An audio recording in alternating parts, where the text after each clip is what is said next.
Hi everyone, my name is Pranati and I work as an associate of Belong Research Collective, and I welcome you all to the fourth day of the inaugural edition of the xSDG UnConference, an initiative of Belong. Belong by itself is a social innovation platform that seeks to offer discrimination-free services on the basis of people whose identities in terms of caste, gender, ethnicity, disability, etc., are marginalized. And we run programs with three major verticals named the Research Collective, of which this conference is a part of, Mental Health Collective, and the Literature Collective. You can learn more about these on www.belong.net. The UnConference is a part of one of our major initiatives at Belong called the xSDG, which is a global platform to promote truly intersectional and inclusive development. At xSDG, we have been curating resources in terms of research papers, reports, data sets, etc., that are focused on development through the lens of intersectional identities. You can check these out at www.xsdg.dev. We also have plans to host some podcasts around themes which are curated out of conversations as interesting as this one. And we're also looking to create a space for people to join this platform in the future. A little bit about the UnConference. The UnConference is being held in collaboration with organizations such as Dalberg, JPAL South Asia, and Breakthrough India. It started on the 18th of August and will run up to 31st of August. We have about 15 plus panels around understanding how SDG programming and funding can be better addressed in terms of people who face prejudice due to their gender, sexual orientation, race, caste, faith, age, or disability. The UnConference will feature interactive sessions with leading thinkers, doers, funders, and development experts working across SDG topics, and will seek to shape concrete initiatives that can get implemented going forward. And it's bringing together a whole host of exciting speakers, including you today, Mr. Shashaank. I'm really excited to have you with us. If you wish to learn more about these different sessions as well as this schedule, I'll be putting a link in the chat below. And should you have any queries about the same, please feel free to ping us. I'll now be handing it over to Nirat, who is the founder of Belong and a partner at Dalberg, to take it forward from here. And Nirat will be moderating the discussion going forward. So over to you. Thanks, Pranati, and welcome everyone to this session titled Impact Investing and Disability Inclusion, and an interview with Shashaank Awasthi.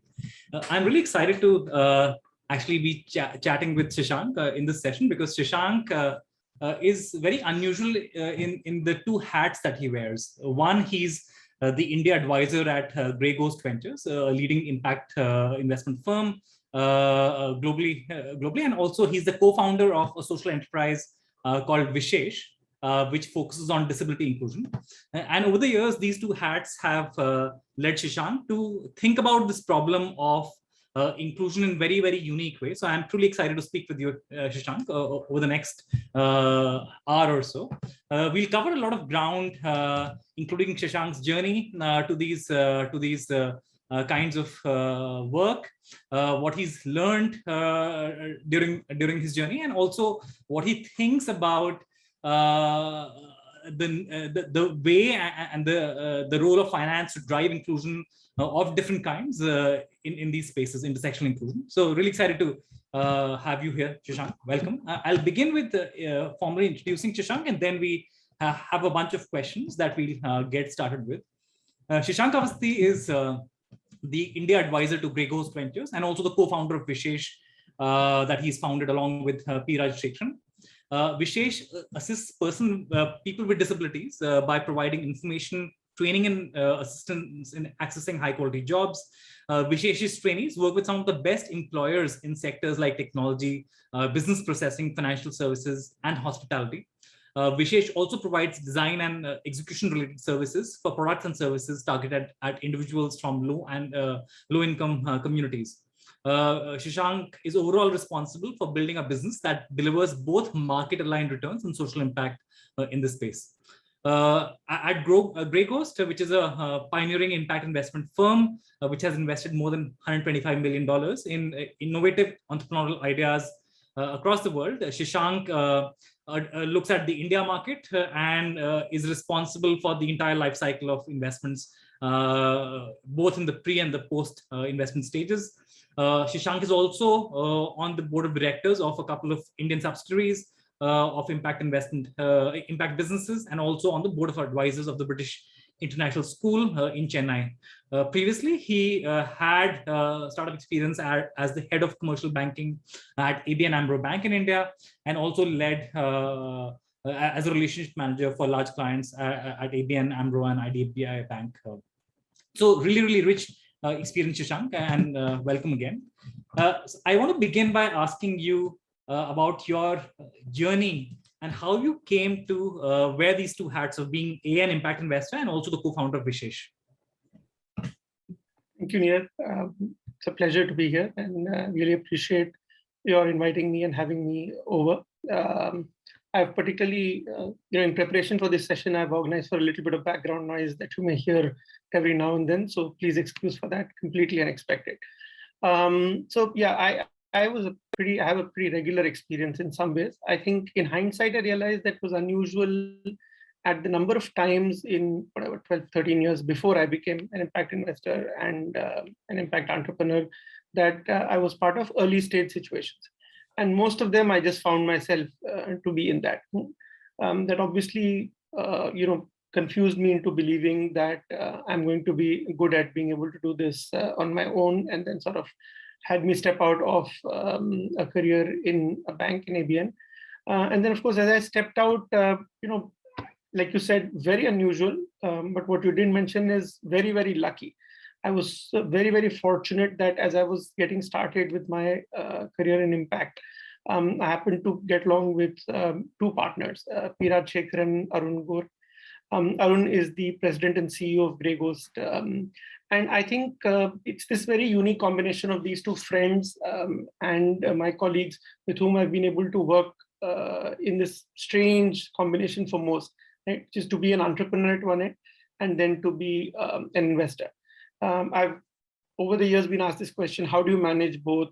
And sometimes I say, US works when India closes. So sometimes that, but I think the role of my colleagues is sort of fairly central to my being able to achieve some element of balance in both. I think, yeah, it's been very fascinating. It continues to be very fascinating because it's sometimes, it's not as simple as US works now and India works then, but I can get off a call or a meeting in pre-COVID days, which was about my entrepreneurial work, to suddenly being in a discussion as an investor. And I can only say that it's very, very enriching at the least. But I'm just going to stop so that you can nudge me in whatever direction that I should be talking a little bit more about this needed. No, thanks for sharing that, Shashaank. I think the role of co-founders and having people who believe in what you're trying to do and also bring complementary kind of skills is so important. So just for the benefit of the people who are listening to this, can you tell us about v-shesh, what it does, the different service lines it offers, and also how has the journey been so far? Sure. So I think what I'll do is, as I do in the course of my work, I'll speak about both maybe. So I think, Grey Ghost is an easy one. It's an impact investor, largely equity investor. So, equity assets management and things like that, focused on enterprises that use tech and mobile for creating social impact. One important point is that, we have very clearly recognized that VC money and our thesis is not the only way to solve development problems. If at all, it's one very, very small way to solve. And, I wish I could, say this to people in the first 1 minute of meeting them, because I get challenged so often on it. This is just one very, very tiny way. And the same applies for our work at v-shesh. So v-shesh is structured as a for-profit company. And jokingly, we say it's theoretically in profit because of how little money we've ended up making. But it's structured as a for-profit company because we wanted to use a different tool and we wanted to use a different structure to be able to drive change, which was to build services. And we wanted to build services for a segment of people that don't see themselves as consumers or clients. So in fact, when v-shesh got started, we said there are going to be 3 segments that we will serve. We'll serve people from low-income communities, we'll serve people with disabilities, and we'll serve people from non-metros. Because the primary disadvantage that they serve has next to no bearing on their ability to perform in the workspace. So we picked one place of action, which is workspace. And we said, how do these people get access in a free and fair way to the world of work? And we said these three disadvantages have absolutely no bearing on how they can perform. All the challenges really are in getting that free and fair access, right? So we started building on that. We did a fair amount of work in our early years, that was before the AP MFI crisis, in assisting a lot of people to get jobs with microfinance institutions because they were growing at a very, very rapid pace. Then we, of course, had to move to working with persons with disabilities because our business came to a shut virtually overnight because of the AP crisis in microfinance. So our first office was in Banaras, in Varanasi and whatever else. And then, of course, our work in disability started from Chennai. What we found different, Ninath, was that in disability, unlike in low income and non-metros, the employer organizations needed to be prepared as well. So we had to build a whole set of services. And I think here is where, as an asset manager, whether it was as a banker or as an equity investor, thinking about what elements of cost. So, the key question about why are we not viable, right? So we were not viable because we were providing a whole set of services. And the one thing that sort of stood out and has stood out ever since is that our returns on revenue, right? Our revenue and returns on revenue are going to be lower because we're a category building business, right? So we have to go out and sell the proposition of being disability inclusive in the first place, which is actually a public good, right? Theoretically, it should be funded by public capital. But since that doesn't happen, it's left to people like us to go out there and do it. Now, there is a lot of other NGOs who've been doing it for years and years, but obviously the capital available to them is very, very marginal. So we said we'll not go after that same capital. We'll look at revenue as the source of building this stream of services. So there is this public good element. The other is that a lot of services which are needed for organizations to be ready to hire a person with disability should be paid for by them, right? Because these are professional services that they need to be able to become more equitable and more inclusive, which is required as per the law, right? So they ain't doing anybody a favor in that sense. But, just because I say that doesn't mean that somebody's going to pay for it. So we had to build a set of services, but I think that led to our viability. Right? As we built these services, we were always watchful about at what point in time are they going to be willing to pay for it. So we had to build identifiable, consumable services in forms that consumers know and are used to, right? So even when we were doing theoretically advocacy, it had to be organized around a session that they understand. And then we said, okay, we'll charge for a session and things like that. And they said, okay, but why should I pay for a session which is going to make this a better world? And then, our response was, well, it's going to make this a better world, but it's going to make you a better organization for sure, right? So recognize that even if you're paying for it, some part of it might be public good, but some of it is private good too, right? So then to come to the question about the set of services, we have 4 types of services that we have. One is for persons with disabilities, and those are training and placement services. The second is for employer organizations, which are services that assist them to be better prepared to receive persons with disabilities. Third, so those would be sensitization, awareness, hiring, post-hiring support, etc., etc. And assisting persons with disabilities to have a career in the firm, right? Not just hiring them and forgetting about them in some sense. A third set of services are learning services. So these are particularly services for deaf students in schools, because our colleagues that were deaf said, look, what you're going after is a very small part of what we really need. And we need intervention that has to come much earlier. So our deaf colleagues designed a program. And then now recently, we've added a program for introducing people to Indian Sign Language. So the idea is that, whoever you talk to, there's a very limited number of people who have sign language skills, which is one of the biggest ways of communicating with people that are deaf, right? So, and it's something that a lot of people want. They just may not know where to go to. So we built a service around that that's sort of pretty popular now, if I could say. And the final service is, how do you include a person with disability as customers, as clients, as citizens, as visitors to your business? How do you include them with sort of a case for profit, for revenue in your business? If I could summarize, think of us as a training company think of us as a placement organization, and finally think of us as a consulting company. These three all rolled into one, which each of these services talking to the other, so that a person with disability can get included in an organization, either as a job seeker or as a customer client, which is something that came about also because we recognize that when organizations prepare themselves to receive persons with disabilities as customers, they are automatically prepared to receive them as employees as well. Yeah, so that's such a rich answer. I think all the different things that you covered, right from your 3 segments to how you think about these services, there are almost 6-7 different questions that I could ask you. But one question I do want to ask you, which links to your the segmentation. When you started, you were thinking about low-income customers, you could disable sort of users, and also people in small towns, right? And I suppose if you think about the way impact investing as an industry or as a almost as a construct has been defined. If I were to go back a few decades from the work, let's say C.K. Prasad did on the bottom of the base of the pyramid, and how that led to, let's say, things like micro-sized offerings, shampoo, to micro-sized finance, and these things.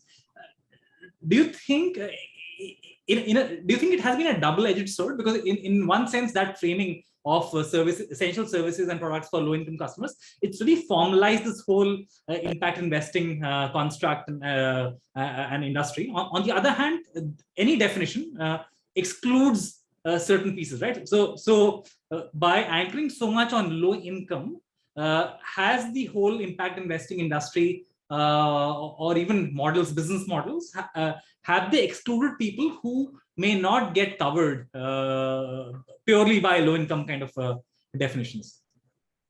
I think, you know, both in my impact investing and disability-related work, we argue, discuss, chat, and learn endlessly about labeling, right? The benefit of it and otherwise. And I think from the investing side, I think labeling is sometimes required to get people an easy way to understand what you're doing. But sometimes that labeling can be used to exclude as well. And, you know, I was sort of just thinking about a point that happened when we got started. And, you know, Pranti mentioned about intersectional and inclusive development, right? And what is the other kind? Right. So I mean, so to me, I think that there are 2 points around that. You know, there was a point that we were chatting about very briefly before we got started, and I said I'll probably bring it up later. And that's about you know, inclusion and exclusion in general, right? How do we include people? And I think that there has to be some discussion on framing of this conversation, right? Because it seems like, okay, we've got to include people, but I want to frame this a little differently, which is to say that the act of exclusion is not passive, right? We must get over this thing that the default condition is to be one of exclusion. Default condition is to be inclusive. And I think the recognition that we will serve only a certain set of customers. And that's why I think I'm so impressed with the journey of Belong, right? I mean, yeah, I'm going to give my house on rent, but I won't give to A, B, and C. That's an active act. It is not passive at all, right? So when we talk about intersectionality, when we talk about exclusion like that, it is not something that, you know, and so in that sense, inclusion is a correction of exclusion. If we didn't have exclusion in the first place, none of us would probably have to worry about wanting to include. And I think we've got, and I can tell you that when it comes to disability, the number of times that such well-meaning and unfortunately some of my dearest friends have said, you know, disability is not on our agenda, right? And I'm like, fair point, because I can't be sort of, you know, getting into an argument at every single point in time. But if you say that you're doing education, but I don't have disability on my agenda, then what you're actually saying is that I'm going to do education, but oh, my dear young children that are disabled, I'm so sorry, but I will not do it for you. That's what it really is. Right? If you're going to say that for people of different orientation, then that's what you're saying. And every time you say that, look, I have limited resources, right? I think that's a lazy excuse. It's lazy for 2 reasons. I think because we are not framing the conversation correctly. That when you exclude a person with disability, when you exclude a person of different orientation, or you exclude them on basis of gender, race, caste, whatever you do, right? So one is that you are actively going out and saying that this is not for you. Okay. And I think it's a lazy argument to say that I'm going to do it only for some others. The other is that it does not recognize that we are underserving at the bare minimum those that we serve after excluding. Because all of us recognize that when you build a solution for everyone, it's significantly superior for everyone, right? So when this whole idea that I can build for some majority, whatever, right? And then be able to get others later is not going to happen. You've got to build for everyone from the get-go, right? And if I was to take this in the context of business, I'm not still going in the area of investing yet, but if you see, it is the edge cases that make products sharper, right? So what's happened is that when you talk about, and I'm so glad you brought up this conversation about C.K. Prahladan, and this must have been, I think, in 2007 or such. I was in Doha, and I was doing some sort of a training with a couple of bankers, and I remember carrying a book and doing a little video, and they're like, what has this got to do with any of us? Why are you even showing us any of this? And I said, look, you've got to recognize that there are consumers you're not even thinking of as consumers. So in many ways, Neeraj, I think businesses that are not in the area of development are getting this faster, right? Because they are able to go deeper and deeper in, even when you say lower income. Where did lower income come from? Lower income came from first higher income, then middle income. Then they said, okay, can I go further down and down? And they keep going down, right? So I think businesses who are not in development are getting it, but some of us, or a very large number of us, and I'm very, very sure that both as an investor and as an entrepreneur, I'm not getting all aspects of inclusion. I'm not getting, and I have no shame in saying that I'd like to blame others for not training me adequately, but I certainly must place some blame on myself for not being trained adequately enough. But I'm just going to stop there to see if it's going in the direction that you'd like. No, this is fantastic, Shashaank. So let me, you use this word of when you have these conversations with companies, when you're sort of trying to discuss v-shesh services for them, this whole question of public good versus private good and the associated costs with that. So let's take the journey of, let's say if I'm a company and you're v-shesh, right? And the question is, can we hire people with disabilities, right? So the service line that you're discussing with me is basically hiring, right? So could you help me hire? Now the question is, if I were to look at the experience of that potential employee from their house to the premises of this company, right? There are certain elements which are in my control, which, let's say, how I do up the design of my factory or my manufacturing plant. There's public transport, there's stuff, let's say, near the house, even getting to the bus in the first place, right? So what is your experience in terms, when you discuss this with companies and with corporations, what do they say? What are the costs that they're willing to privatize? What do they think of the sphere of their responsibility, and what ends up being the stumbling block? And the question I'm really asking is, what right now are the limitations of the economics of these things that prevent more of such stuff from happening? So, one is that I talk about public good and private good very, very rarely, right? Because my clients don't have time for that. They want to do that in a club late evening or maybe on a weekend. And I'm very, very cognizant of the fact that I'm a supplier. I'm a vendor, and I'm also a vendor of the in the food chain, pretty much at the rock bottom, right? So I have absolutely no misgivings about that, and I think that helps us a lot. So we focus entirely on whatever the problem that the client is trying to solve. Could be hiring, could be whatever. But let's say if they talk about hiring, we will jump straight into what is it that they're hoping to do when it comes to hiring. And what is it? Are they looking to identify persons with disabilities? Are they trying to understand? Are they trying to learn or whatever? Almost always so I want to just answer I want to answer the opposite question first, which is what works, right? When we got started, and I can even tell you that one of the reasons why we got so excited between Raja and me about v-shesh is because we had leaders telling us, don't worry, we'll hire, right? And I said, man, this lady or gentleman is such a senior person, we are set, right? But the success to our work is middle management. The success to our work is somebody who goes and says, I'm going to hire in my team. The leaders, please pardon me saying this, but we did talk about stuff being controversial. The leaders can say all they want, right? But all that they can do is put the building blocks together, right? So what we do is when we are speaking to leaders, we tell them that, listen, don't worry if you don't know sign language. You're rarely going to meet somebody who's deaf unless you're hiring them in your office, and then I can treat you differently for that. But think about the building blocks, which means think about a budget for sign language learning for your team members if you have somebody who's raising their hand to do it. So more than money, it's this building block which is missing quite often, right? So for example, whether they have a budget for it or not. But more than that, it is the success of whatever the problem that they're looking to solve, which is, let's say, hiring, right? And if they're going to say that, look, I'm completely accessible, and that's nice, but are you accessible from your campus? Are you accessible from your building? Are you accessible from inside your building on the 7th floor, right? And they say, now I'm getting it, but I've got to figure out. And I can tell you that we have examples of companies doing absolutely incredible stuff, going deep into the public spaces, and others not doing stuff in the private spaces as well. So very tough with a broad brush to say, but I think people tell us very clearly that this is what I'm wanting to do. Can you help us with it? So we won't have that much of a conversation unless our clients are particularly interested in solving a problem because it's bothering them. But then I want to come back to another point, which is that, like you said about the public good and private good, how do you, now it's another point, but a different way of looking at it, right? So when we tell companies that, look, you should consider hiring somebody who can do sign language interpretation. And they're like, okay, this is going to cost me some money. So, I'm not sure if I want it.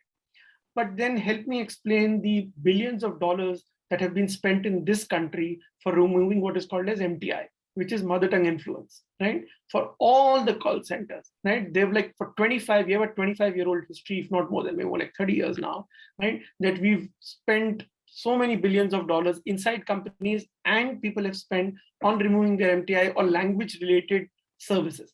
So buying language related services is not a problem, but buying sign language interpretation services seems to be a problem, right? And when you then sort of say that, look, you've done it, then the whole thing is, okay, that was a very large scale thing. Everybody was doing it or whatever. But that was about staying ahead.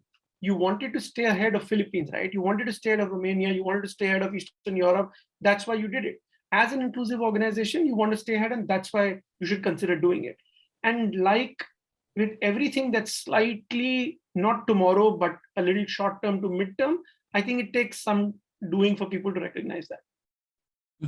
No, and if I just have a quick follow-up, right, and before we jump to the next question, I'm sure all of your clients don't engage with v-shesh for the same reason, right? So there's probably going to be some mix of they see the economic opportunity, they see the regulatory compulsion of doing this, and sometimes it might be the moral/ethical kind of reason, right? So if you had to sort of just take what proportion of your clients do it for what reason?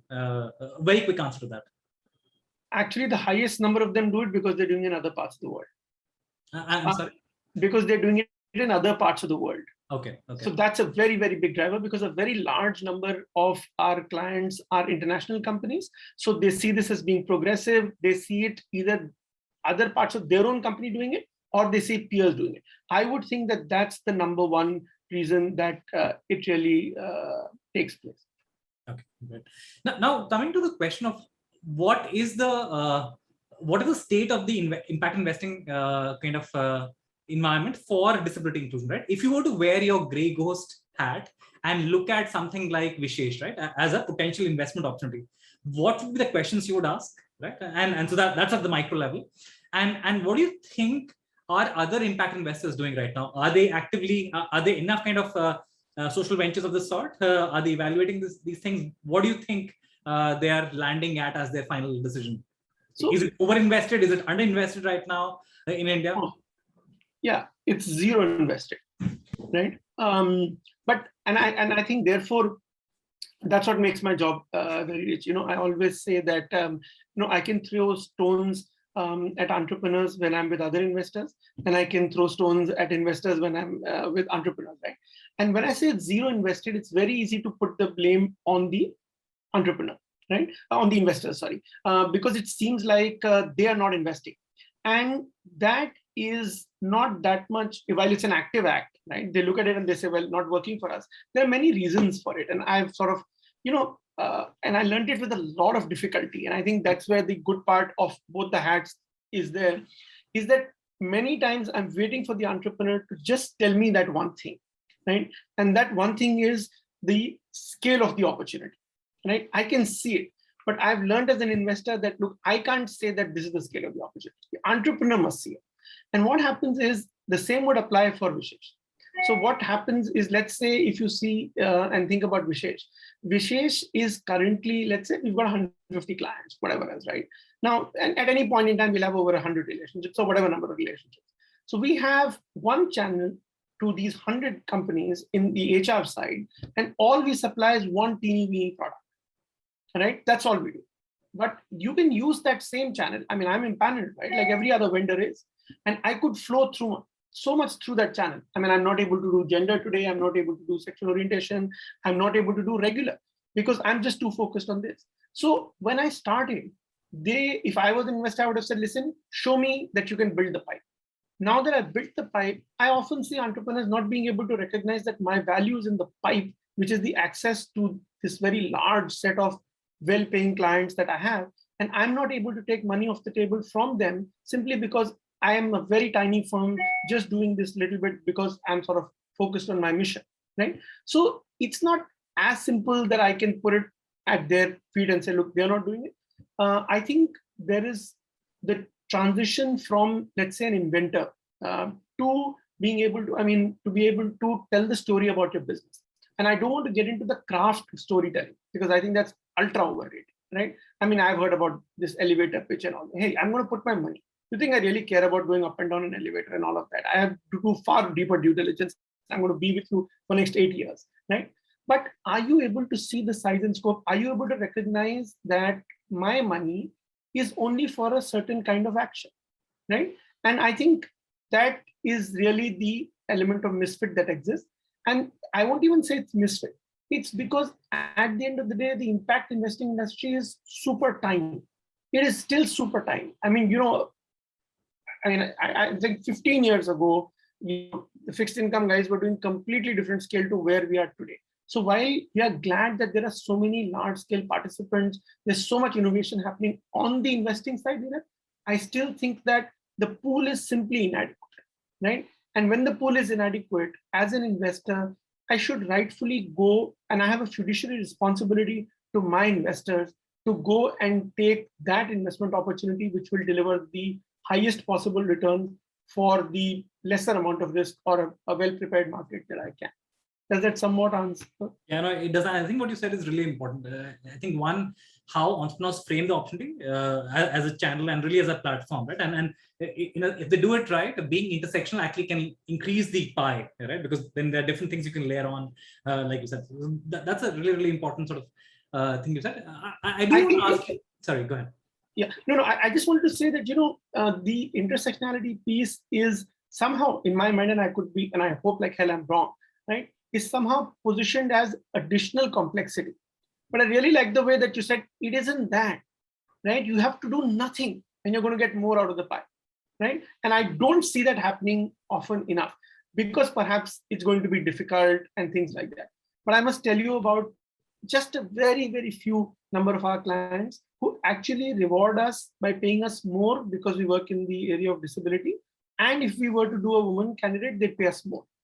I think, but I'll tell you one thing, if I was to introduce you to them versus introducing you to 3 other clients or 5 other or whatever, I can bet whatever, Meenat, you wouldn't say that this is the organization that behaves like that. Because they will come across, their language is, very cut and dry. We got to do this, we need this number, we are very behind, can you please do this, that?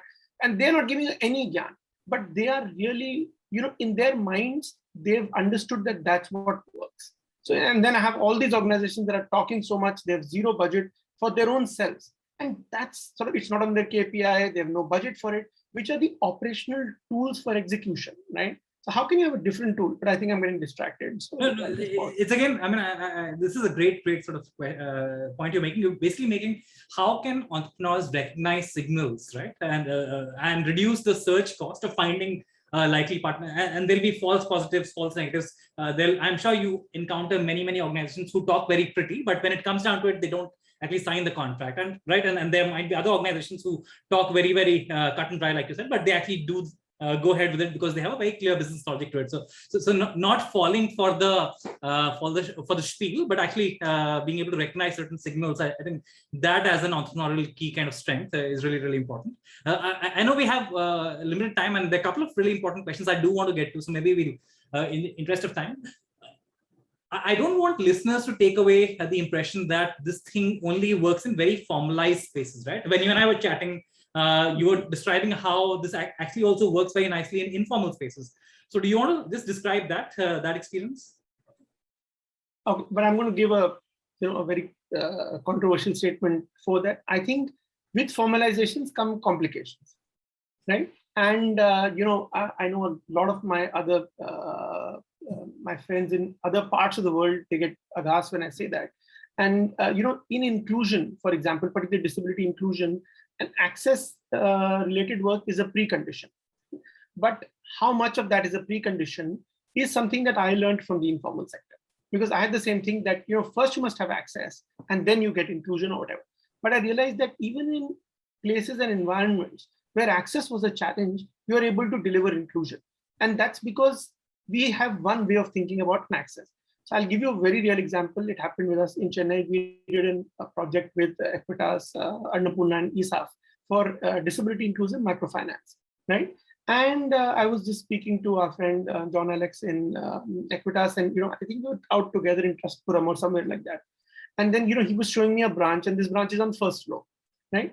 But what happens is that there's no way that a person with locomotor disability is going to be able to navigate and get up. But for the first time that you go to get the loan, you have to go up. There is part of the process or something like that, if I remember. So what they've done is, for that one time, everybody from the branch comes down on the ground floor, right? I haven't seen access like that because I had a very linear thinking about access, right? That I should be able to go to the branch. Hey, but if the branch didn't come to you, does that solve your problem? The answer is yes. So I think super inspiring, right? And what we found was that because we were the tech partners, we worked with these. So there were questions around, should we give a better rate of interest or whatever. But the consumers themselves said that we don't need any better rate. Just give us capital. All we're asking for is capital in the same terms that you give to everybody. So all of these organizations, Anirudh, have the self-help groups and borrowing groups that are not just disability. So there could be X number of people X number of women that are non-disabled, and there could be one woman or whatever. So what happens is that even amongst these women, the identity of a borrower is what she is able to put in front, and the identity as a person with disability is something that goes behind. But that, I think, is really the thing that any business or organization or environment should look to have, right? Disability is caused by barriers. And if you're taking away that barrier in the consumption of that service, then it is her participation in an economic environment that you're bringing to the table. Her disability in vision or a disability in movement, hearing, or whatever is just being left out of that conversation. Neither are you able to not access, not repay, you have to do nothing. You just have to do what you should be doing by participating in the economic environment. So I think that with the formalization, we end up, causing damage to some of these inclusive structures that are out there. That's an experience that every time I've gone and participated in an informal environment, I've seen something in action that's made me realize that why don't we carry this over to the formal environment?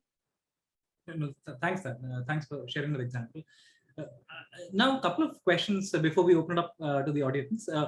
The first question is, when you when you speak with your peers in the industry, in the investment industry, are you picking up more conversations around the need to, let's say, innovate with financial instruments, let's say blend finance, have philanthropic capital with impact capital with, let's say, public subsidies? I mean, is there any conversation of that sort that you've been really noticing both in India, also, let's say, in the US, to solve for, let's say, disability inclusion? So in general, I think the answer is yes. And I'm going to answer about disability inclusion later. But I think in general, yeah, people want to look at newer instruments. People have been thinking about it for a while. I think what we could do better in the impact investing community is that, the mainstream market has done lots and lots of this, right? I mean, the power of credit guarantees, power of many of those things, we haven't sort of used fully, I think, here. And I think that's because we suffer from lack of scale in the eyes of the mainstream guys. So while it's great to talk about trillions of dollars and billions of dollars and all that, I don't think that guys on the main street see us that way. So because of so when I go back to my buddies and peers in the mainstream world, this is still very, very niche, right? And I can tell you whether it is Southeast Asia or the Middle East, Europe or US, right? All of those markets, I think that generally we are seeing people think of the main street guys seeing impact investing relatively niche for now. So I think that's sort of one thing. I think disability inclusion suffers from an incremental disadvantage that people continue to associate it very strongly. In fact, like I said, the whole purpose of setting up v-shesh as a company was we wanted the people that we serve to recognize that they're consumers as well, right? So if you see a person with disability, they only get serviced by a not-for-profit. Right? And I'm not saying there's anything wrong with being with a not-for-profit serving them, but for whatever reason, if I wanted something else, right? I mean, let's just take the example of if I was wanting some service related to healthcare, I may still go to a public health organization or a charitable organization or what have you, Shankar Netalayas of the world, right? But what if I wanted to go to a private sector organization? If you're a person with disability, you have very, very few chances because you can't even go to the mainstream organizations because they'll tell you, so that the active act of not being inclusive will suddenly then be something that will be framed in a way that you seem to have the need for me to be inclusive or to be accessible, etc. So I think, those are sort of things that are holding back adequate investment. I think aging is an interesting angle that we'll start seeing for sure. Right? I mean, I spent some time talking to folks in Japan, and I don't think that they're seeing this linkage as well. They're looking at aging a whole lot, but I know that a fund has come up in India for aging as well, etc. I think we'll see that as one of the things that may drive change here. So what do you think needs to change? So this whole question of mainstream investment community not recognizing the investment opportunity in many impact markets. I mean, it's a fairly common phenomenon, right? So let's say not seeing the opportunity for wash finance or healthcare finance for low-income markets. And the kind of answer to that is, can we, through, let's say, market research, size up the opportunity for them? Can we have some communication going? So all of that is just for the regular sort of impact market. What do you think needs to happen beyond this for the disability or any other sort of inclusion layer, right? So what do you think this would suffice, or do you need something else is needed to really crowd in more capital here? I think, we need to be more mainstream places. I think a lot of us in the impact and development space end up spending a lot of time amongst places that we are either comfortable with or that has a lot of people. I think, we have to be in mainstream conversations about, so if there is a mainstream conversation around HR, for example, I see zero conversation about disability. Zero. They don't have a single panel. They have nothing about it, right? Because they might have occasionally a DNI itself or whatever. And I'm just taking that as an example. So we have to be present in mainstream environments to talk and position ourselves as, yeah, maybe. I mean, I'm saying, we are emerging market, right? So it's not that emerging markets became so fancy so easily. It took some doing, right? So it took time and it took doing. I think we are very fortunate, Neeraj, in terms of timing. We have at least 2.5 decades of this happening, which is sort of, I think, it takes a decade or so for something to start getting momentum. I think it's getting momentum, and I think it's now dependent on leaders to be able to go out there and be able to speak in mainstream fora pretty much regularly to be able to, start drawing capital in. I agree, and what I'm saying is over and above what you said, which is scoping, because like I say, one thing I learned is that, when I go and talk about disability inclusion, don't waste your time too much talking about disability inclusion, because they have called you, which means that they know the story. They are figuring out about how. So don't go and tell them it's great for you. They know that, otherwise they won't give you 5 minutes. And I think that's what we'll have to do. We'll have to land up in the room and we'll have to show and demonstrate how in some form. Great. So final question from me, and if we have time, we might maybe just have 1 or 2 audience questions. So what is your one wish, if you had to really scale up capital for inclusion, what would your one wish be for the government to do? And what would your one wish be for the investment community to do? So very quickly, what is the one thing that you think the government can do to really accelerate this investment and also the investment community? Well, I think, the government's got too many things going, right? So I think that, are they structurally stopping us from doing something? I think the answer is no. So I won't go there and, you can ask for SOPs and all of that, but they don't materially alter. So the last time this happened is when we introduced the tax rebate on mortgages in India, right? So, I mean, either you get something that material, that just completely changes the game, right? I don't think that that's going to happen, but either it has to be something that material. Otherwise, I don't have a particular small ask. I mean, your ask has to be valid to whom you're asking from. Going to the government, put 100 crores, put 20 million bucks, and what is it? That's what you need of the government. So I think that that's too tiny. I wouldn't care about it, right? I can tell you in disability, what's really nice that's happening is the Tamil Nadu government, because I can say that by name because they've invited us amongst others, is that they're talking about disability inclusion on the ground, right? They're saying that look, these government. So if the government just did its own bit in terms of inclusion and what they're required to do as per law, I think it will channelize and make a lot of change. So don't do anything incremental. Just do whatever you're required to do. Make places accessible, for example. Right? Just make them accessible. It's your job, right? And I think that itself will start opening up for them. I think on the main street, I would just say that we as in the impact guys need to be out there. And I can't blame them for their short, very, very short time frame that they can give to any new idea, really. So we have to find ways to catch their fancy. Sorry, I wish I had more specific answers saying A and B, but I don't think that, it's our responsibility in some way. Great. So thanks for answering that, Shashaank. I think we have time just for one audience question, and Nitya has actually put down a fairly interesting question. So I'm just going to read that out, and maybe you can answer that quickly. So she asks, as a disability-focused entrepreneur, what do you think are the biggest needs of people, particularly children with disabilities in India, that entrepreneurship can help solve? And what advice do you have for young entrepreneurs who want to innovate and start working in the space of disability inclusive development?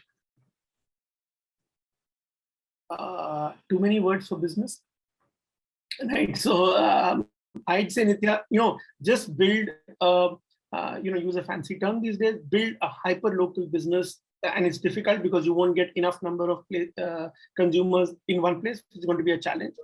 But build a business that provides very specific information and services, because every parent that we met has gone through one particular challenge in figuring out what to do now. Anytime it comes to exclusion of any form, okay, what do I do? So if there was something that showed them that this is the path and this is what it's going to take, I think that's something that you can do. And I would encourage all entrepreneurs to start as early in the age of disability inclusion, because many of the early and most important years are lost. So I think that there is a market there for a set of consumers to pay for a business that will make it viable for sure. All right. So thanks, Shashaank. Thanks for answering that question. We're out of time now. I truly enjoyed the conversation as usual. I find the way you think about these things is very unique and fairly different from what one normally hears. And it makes me sort of question some basic assumptions and premises. So really enjoyed this. Thank you for your time. And thank you for being so, I think, fresh in your thinking. Thank you so much. It's such a pleasure. And I really appreciate your having me here. Take care, Shashaank. Bye now. Bye. Thanks, Shashaank.